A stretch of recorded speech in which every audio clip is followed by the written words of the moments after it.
Distanciar? Não, mas eu vou de pagamento, eu faço uma coisa boa. Só quando a gente se beija. Só quando a gente se beija. Abreu?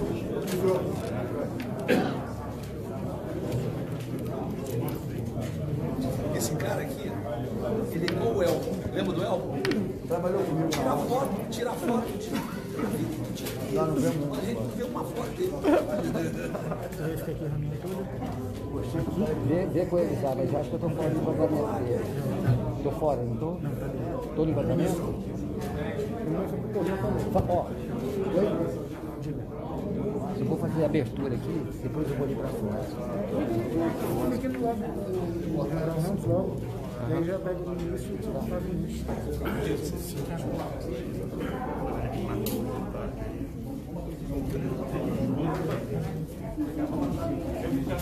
Vai, vou ficar de lado lá.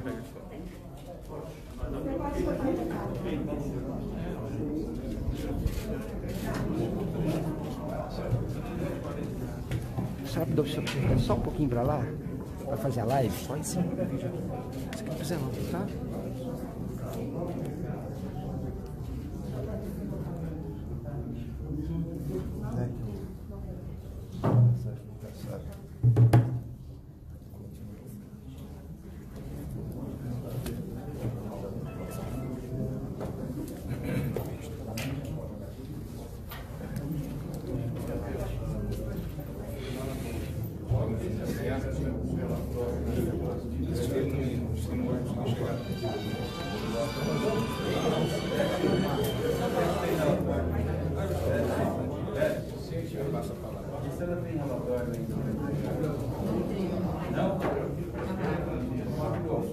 Bom dia a todos.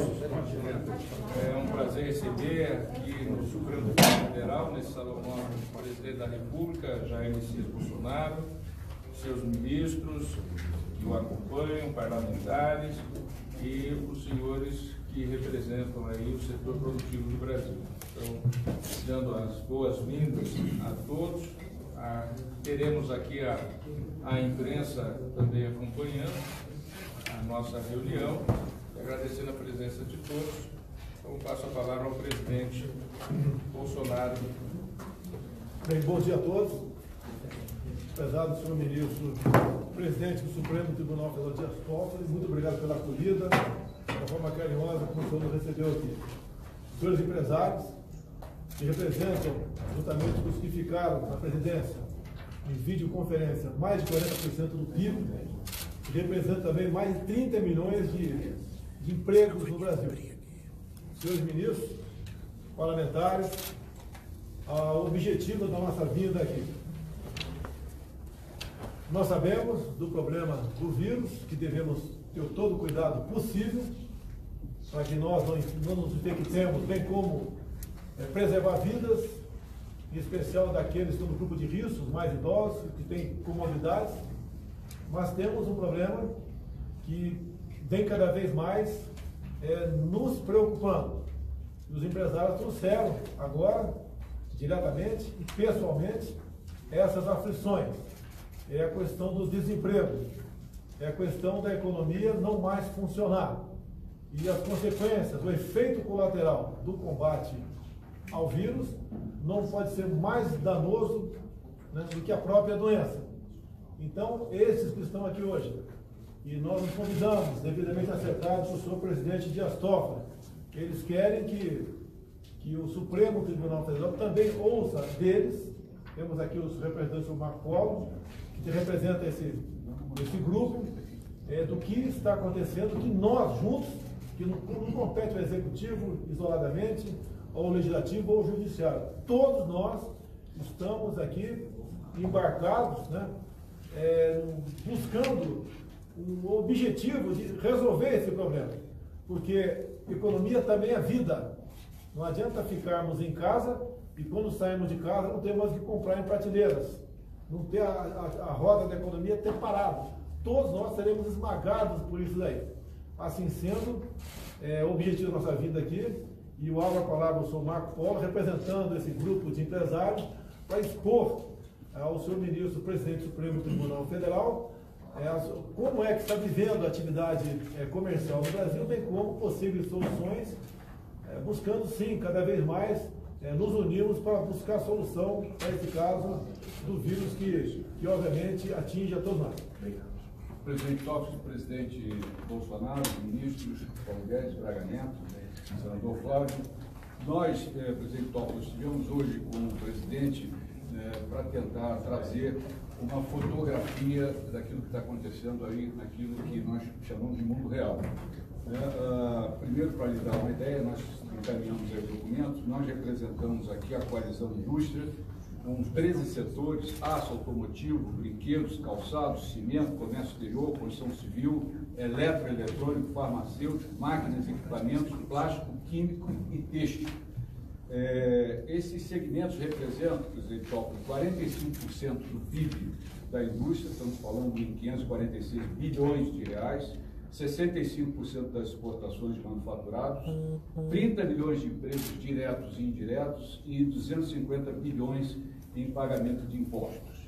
E o que nós trouxemos aqui à presidência, presidente Toffoli, a constatação de que os segmentos, além da crise da Covid, enfrentam uma crise de demanda que eu classificaria como profunda, severa, fruto, evidentemente, das decisões de fechamento por parte dos estados, de todos a movimentação na ponta, né? Então, nós temos hoje aqui uma situação, eu não vou me estender demais, presidente, mas para lhe dar uma ideia, o setor automotivo tem hoje 26 fabricantes parados, são 65 plantas paradas, 5.200 concessionárias paradas, o setor de máquinas e equipamentos com 47% das suas empresas fechadas, setor de cimento, 22 empresas paradas, e o meu setor aço, nós temos agora 12 altos fornos parados, né? E o mês de abril, presidente, foi o pior mês de venda desde 1995.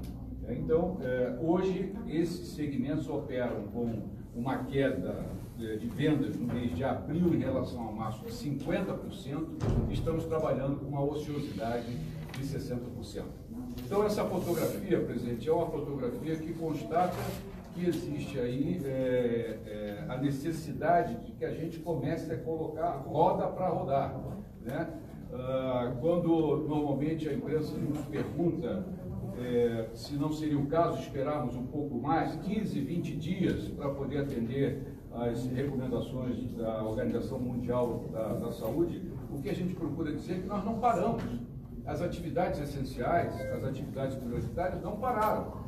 E não pararam com os nossos colaboradores operando com total segurança e com total saúde, evidentemente que seguindo as regras e os protocolos. Então, a nossa percepção é de que essa flexibilização já poderia ter ocorrido, evidentemente, com todo o regramento necessário, de forma que a gente conseguisse voltar a ter atividade. A nossa grande preocupação é que a crise da Covid, a crise da demanda, ocasione uma crise social por conta da questão do desemprego, né? E essa é uma crise que a gente reputa também como extremamente importante, que precisa ser enfrentada. Então, eu acho que, em linhas gerais, presidente, seriam essas as informações. Eu estou à disposição para complementar qualquer outra informação. Paulo Guedes, vamos falar bem, por favor. Bom, o presidente sempre alertou para essa segunda onda. A primeira onda era justamente como é que nós vamos preservar as vidas, foram os protocolos que foram seguidos. E a segunda onda era essa, que é o colapso na economia. Nós conseguimos, através de várias medidas, por orientação do presidente, preservar vidas, seguindo primeiro o protocolo da saúde, mas também preservar empregos.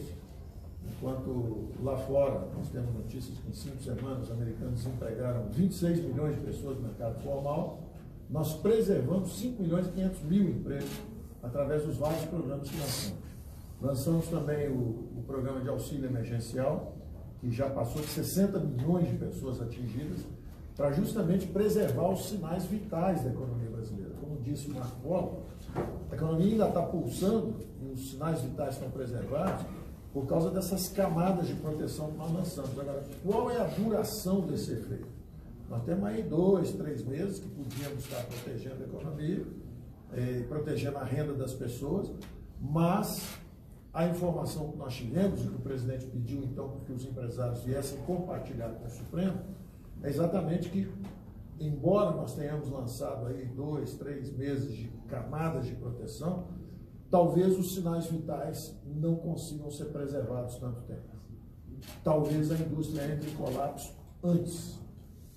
Então, embora a gente tenha protegido e lançado todos os programas de crédito, isso, a verdade é que talvez não seja possível preservar os sinais vitais. E aí, em vez de nós sairmos como um urso que estava hibernando, que botou, na verdade, só atenuou o consumo de energia, preservando os sinais vitais, e quando sai da gruta, sai para caçar de novo, sai forte, talvez seja o caso de colapso total. Então, quando a indústria nos passou esse quadro, nós estamos sempre em contato com as indústrias, em contato com os serviços, sempre conversando com eles, e eles sempre disseram, olha, estamos conseguindo preservar os sinais vitais, estamos conseguindo preservar os sinais vitais, agora o sinal que eles passaram é o seguinte, olha, está difícil, a economia está começando a colapsar. E aí nós não queremos o risco de virar a Venezuela, não queremos o risco de virar sequer a Argentina, tendo a desorganização, inflação subindo, todo aquele pesadelo de volta. Então o presidente, na verdade, ao ouvir o relato do mundo empresarial, disse, olha, vamos compartilhar isso com o Supremo, vamos compartilhar com o juízo, porque afinal de contas, o combate é de todos nós brasileiros, principalmente os poderes, os principais poderes. Nesse contexto também conversávamos exatamente sobre a necessidade, e é a opinião da economia com o presidente, nós vamos pedir que vete o aumento de salários até dezembro do ano que vem. Porque no momento em que milhões de brasileiros estão sofrendo ameaça de desemprego, a economia pode se desintegrar. A contribuição do funcionalismo que nós pedimos é simplesmente não pedir aumentos por 1 ano e meio. É uma contribuição. Então nós liberamos 60 bilhões direto na veia para estados e municípios. E além disso, se não houver aumento, esse ano e o ano que vem, são mais 130 bilhões. Então, os estados têm capacidade de proteger a população, têm capacidade de rodar a máquina, desde que isso não vire aumento de funcionalismo. Os salários de funcionalismo estão bastante acima, os senhores sabem disso, como empresários, dos salários praticados na indústria brasileira, no comércio. Eles têm estabilidade no emprego, no momento em que milhões de pessoas estão perdendo seus empregos. E o presidente sabe disso. E o presidente, então, nós tínhamos conversado sobre essa necessidade. Agora, há sempre manobras políticas, empurra para cá, empurra para lá. É um jogo normal da democracia. Não estou reclamando em nada do processo democrático. Estou apenas pedindo ao presidente que recorra a uma ferramenta que ele tem, que é de vetar esse aumento, caso ele venha, da Câmara e do Senado.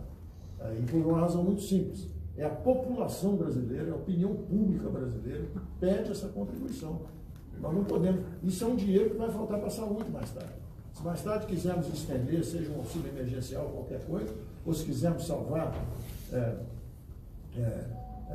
companhias importantes para o futuro do Brasil, coisas importantes que estão acontecendo, não vão ter esse recurso, que está sendo consumido na hora de uma tragédia. A hora em que o país tem uma crise como essa, a pergunta que sempre fazemos é o seguinte: que sacrifício ou contribuição podemos dar para a nação? E não aproveitar que o gigante caiu e ver o que nós podemos tirar dele. O que nós podemos tirar enquanto o Brasil está caído? Essa não é a atitude correta. A pergunta de sempre é como vamos contribuir e não o que podemos tirar. Então, eu alertei o presidente isso, ouvindo principalmente o relato dos industriais que a economia pode entrar em colapso. O presidente foi o primeiro a alertar para essa possibilidade, sempre disse isso. Então, quando os industriais dizem, olha, ainda temos os sinais vitais preservados. Um pouco mais e nós saímos. E vamos surpreender o mundo de novo. Vamos reativar a economia antes dos outros e vamos sair disso. Então, no momento em que eles endossam esse relato e essa preocupação do presidente, o presidente falou, vamos ao Supremo, vamos levar essa consideração lá, para que todos saibam o que está acontecendo. Senhor, complementando aqui, o senhor Marco Polo e o senhor Paulo Guedes, tem um decreto presidencial que define o que são atividades essenciais. O que não está ali ficou a cargo dos governadores e prefeitos, conforme a decisão do próprio Supremo Tribunal Federal, de decidir. E pelo que parece, alguns estados foram um pouco longe, eu digo alguns estados, nas medidas restritivas. E as consequências estão batendo a porta de todos. 38 milhões de informais e autônomos ou perderam a renda ou tiveram essa renda substancialmente reduzida. No parte da formalidade, quem tem carteira assinada, segundo o ministro da Economia me disse agora há pouco, está batendo na casa de 10 milhões de desemprego. Esse número tende a crescer. Por isso, esse grupo de empresários, não é a primeira vez que se reuniu com a semelhança dos senhores, nos trouxeram essa preocupação. É colapsar a economia. Quando o presidente Paulo Guedes, o ministro Paulo Guedes fala em Venezuela, não é regime venezuelano, é economia venezuelana. Perfeitamente. Apesar de ser um país rico, com petróleo e com ouro, o povo vive na miséria. Porque chegou um ponto, a economia lá, que fica muito difícil recuperar. Então nós temos que tomar a decisão. Nós, chefes do executivo, chefes de poderes, né? Nós temos que decidir. Muitas vezes eu sei que o senhor Dias Toffoli toma medidas aqui, que ele sabe de um lado ou de outro, ele vai sofrer crítica. E ele tem coragem de decidir. Assim é, da minha parte, tocante ao poder executivo. E assim também, em grande parte, o poder legislativo.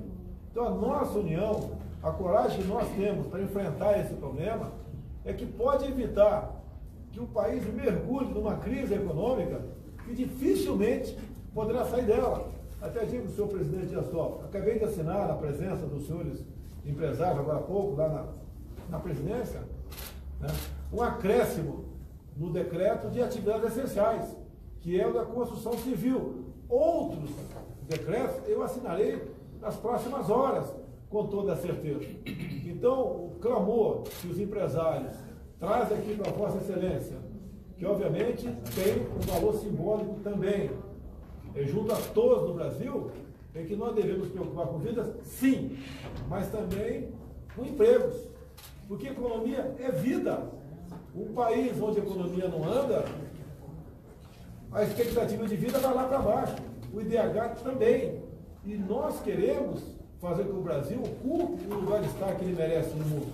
E devemos tomar todos nós decisões, sejam criticadas ou não, mas bem intencionadas, calcadas na lei, na nossa Constituição, respeitando a democracia, respeitando a liberdade, porque nós temos um bem muito maior até que a própria vida, se me permite falar isso, é a nossa liberdade. Nós não podemos perder a liberdade no Brasil.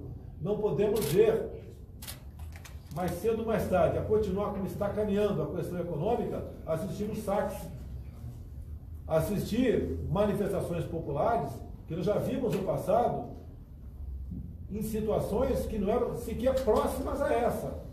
Essa, nós entendemos todos, que as medidas tomadas pela equipe econômica do Paulo Guedes, de socorro a empresas, do auxílio emergencial de R$600, entre outras, é que está mantendo a população numa situação ainda de equilíbrio, de razão acima da emoção.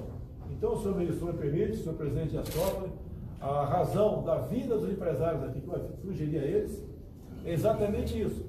Todos nós, com o mesmo propósito, com o mesmo ideal. É o Brasil realmente voltar à normalidade. Preocupados com a vida, sim. Nunca não nos preocupamos disso, mas a questão do emprego, da economia, isso também é vida. Então, esse, senhor ministro, me permite, e eu agradeço muito a acolhida que o senhor nos deu para esse momento aqui dentro do Supremo Tribunal Federal. Presidente Dias Toffoli, o presidente Bolsonaro nos pediu que transmitisse ao senhor. O Marco Polo fez um relato bastante eloquente, mas é assim, vou plagiar o ministro Paulo Guedes. Os sinais vitais, a indústria está rodando a 40 do 100 possível do sinal vital. O ambiente econômico produziu o socorro às pessoas, às empresas, na medida que for possível. Agora, quando terminar o socorro às pessoas, as empresas vão estar fragilizadas e então os 30 milhões de empregos que o nosso grupo à volta da mesa e os que não estão aqui, a gente não sabe o que fazer, porque terminará o período onde o Estado está ajudando a socorrê-los e eles voltam para a nossa folha. Só que eu não tenho produção, não tenho venda e a coisa está rodando. E o principal subproduto disso é que Marco Polo relatou bastante ao presidente, e ele pediu que a gente compartilhasse com o senhor, e eu já concluo, é que vão sobrar empresas fragilizadas, porque não estava rodando a 40, o coração vai ficando fraco, e a gente não sabe se dá conta de voltar sem de novo na recuperação. E aí o mundo inteiro já está operacional, até... não quero mencionar nenhum aqui, mas até os asiáticos que não estiveram operacionais nas suas fábricas por algum tempo, não falta navio, não falta container e, acima de tudo, não faltará pedido. Então, o que a gente não queria era, por conta de ter estado junto no combate da pandemia, o meu coração está batendo a 40, eu não consigo retomar, os funcionários caem tudo de novo na nossa folha. Aí eu tenho um inimigo lá fora, que é meu adversário comercial, prontinho para suprir o mercado interno. E então haverá a morte de CNPJ. É isso, muito obrigado. Tem mais? Bom, eu agradeço... eu sou do setor de brinquedos, desculpa a ousadia. A ousadia. Eu agradeço ouvir essas impressões que são extremamente importantes. Eu gostaria de registrar, se nós formos olhar o dia 11 de março, que foi quando a OMS declarou a pandemia mundial, e a semana que vem completaremos 2 meses, o país ele conseguiu conduzir muito bem essa situação. Apesar daquilo que aparece na imprensa, uma coisa aqui, uma coisa ali, a verdade é que as instituições funcionaram, os ministérios funcionaram, o SUS funcionou, as medidas que o governo adotou e o Congresso Nacional aprovou, ou adequou, ou melhorou, ou de alguma forma também sancionou, foram medidas extremamente importantes para que o país não entrasse nessa situação de uma calamidade pública que viesse a uma desorganização estrutural da sociedade. Então, em primeiro lugar, nós temos que olhar o positivo. E esse positivo, eu penso que funcionou e está funcionando. O que os senhores trazem aqui, com devida razão, é a necessidade de nós termos um planejamento. Isso eu até já disse publicamente em algumas entrevistas, já conversei com o presidente, com vários dos seus ministros, que é exatamente um planejamento que seja organizado na retomada da volta da economia e do crescimento.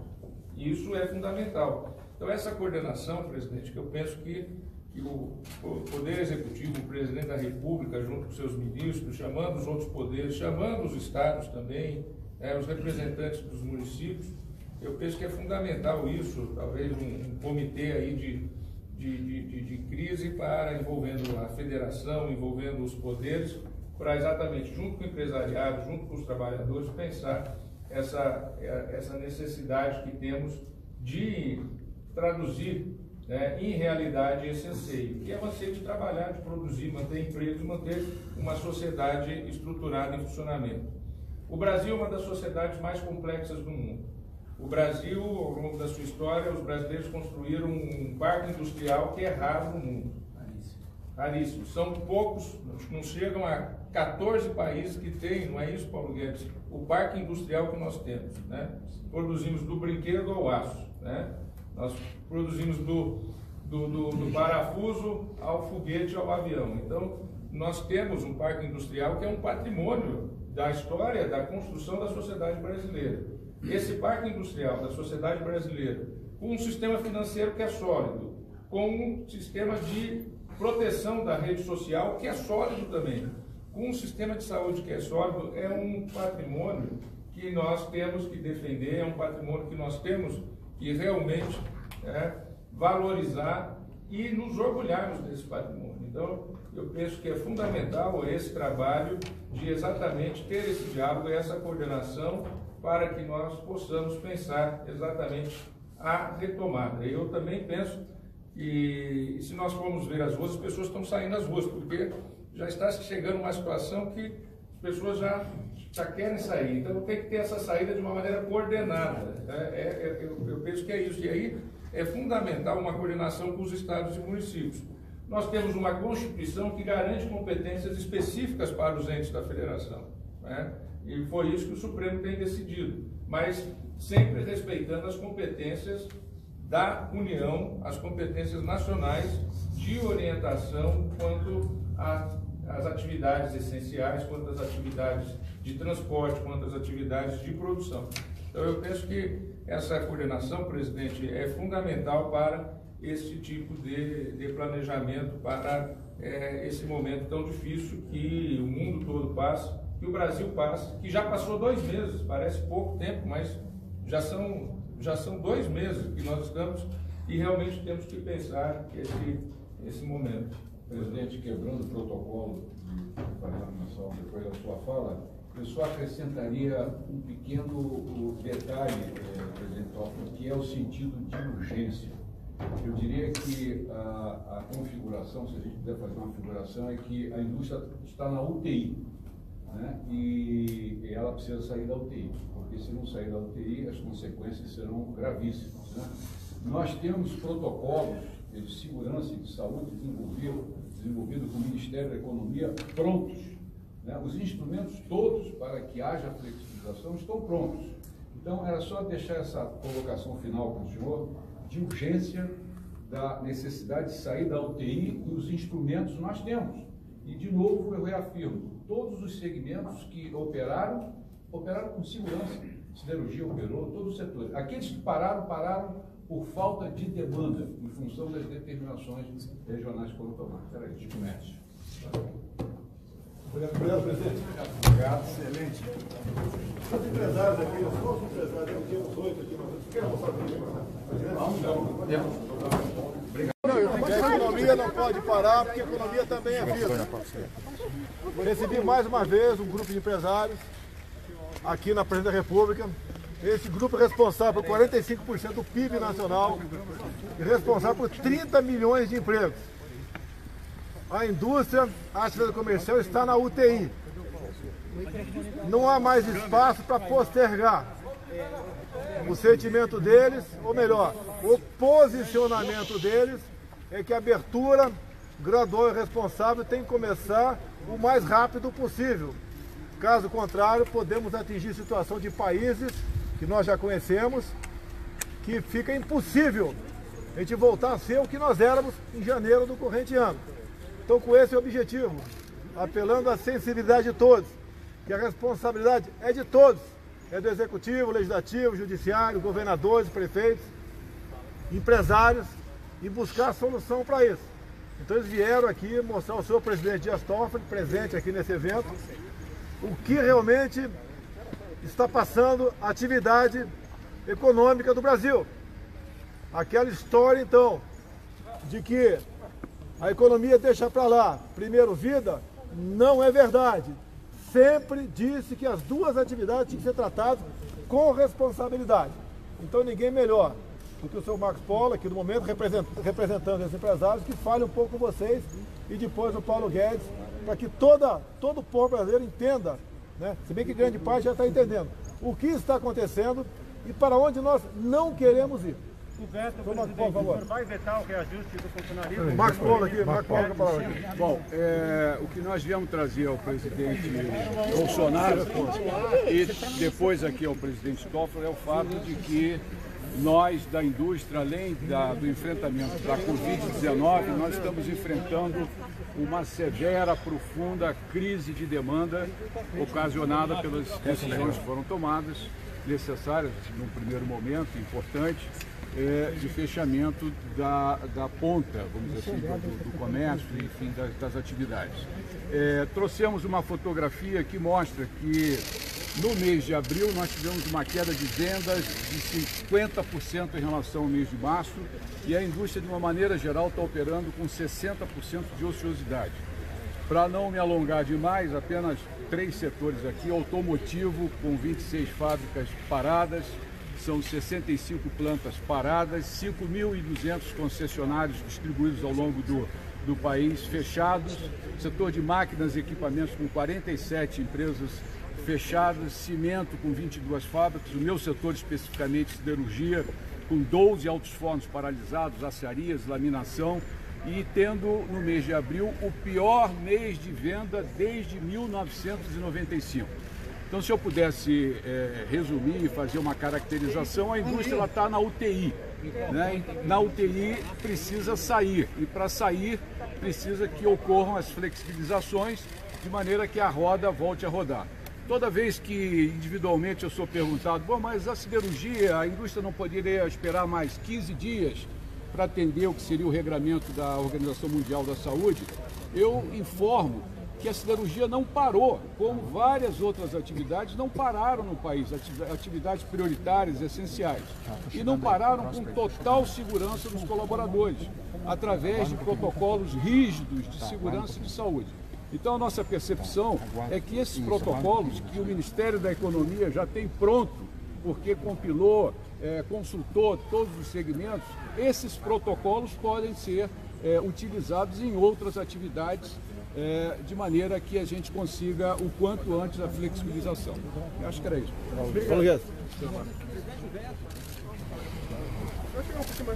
Desde o início da crise, o presidente nos alertou para salvar vidas e proteger os empregos, preservar os empregos.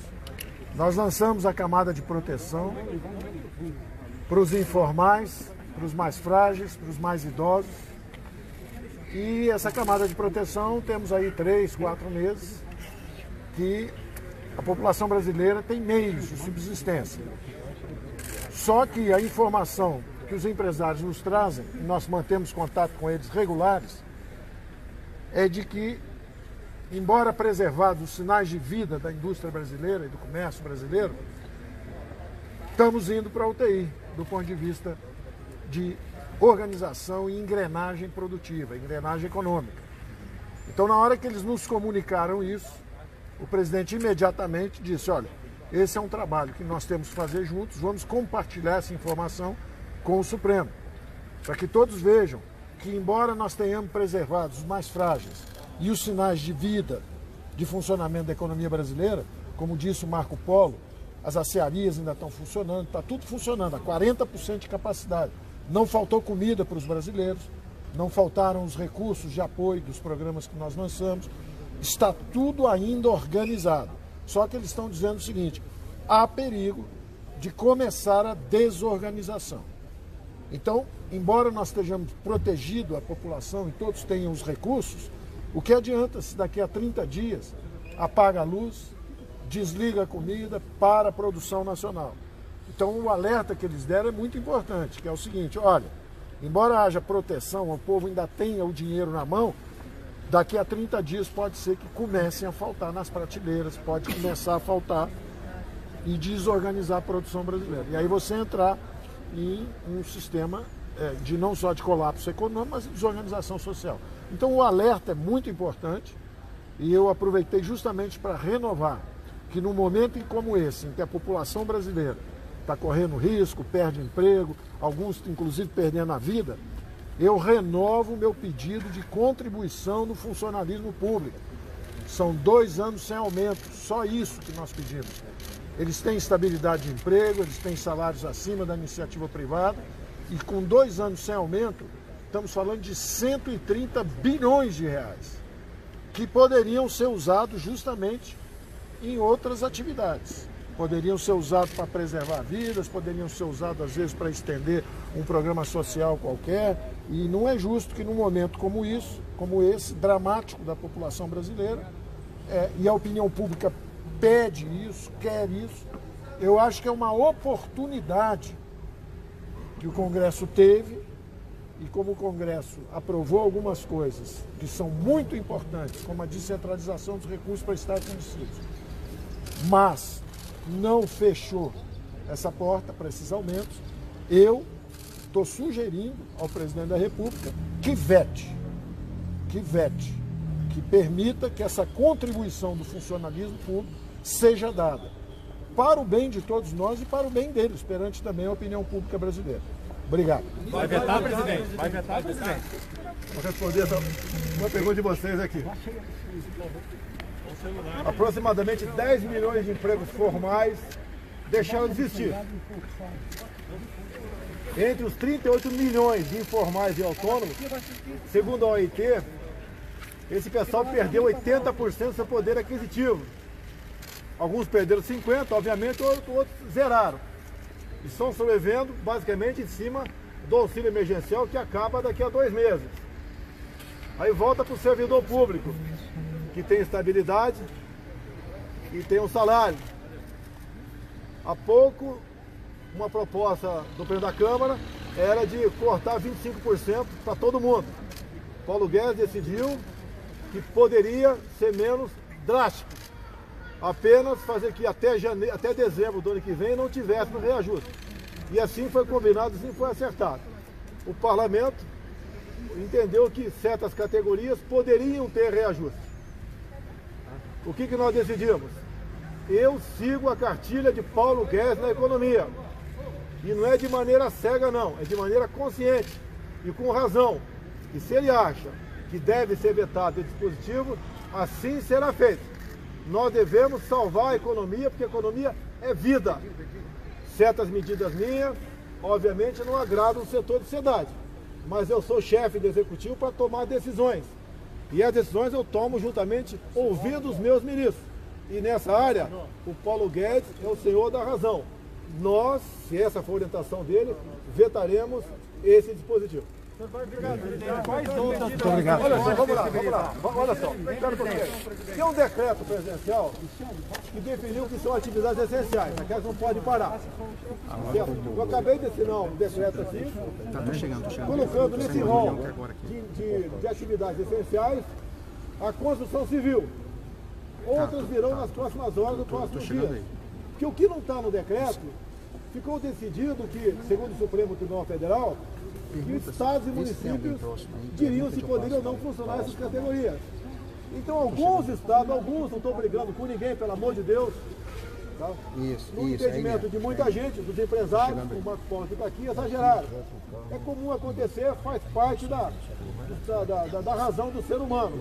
Então, nós vamos começar a colocar mais categorias essenciais para nós podermos abrir com responsabilidade e observando as normas do Ministério da Saúde, de modo que cada vez mais rápido nós possamos voltar à atividade normal. Caso contrário, depois da UTI, tá, é o cemitério. E não queremos isso para o nosso Brasil. Tá bom, presidente? Vamos embora. Vamos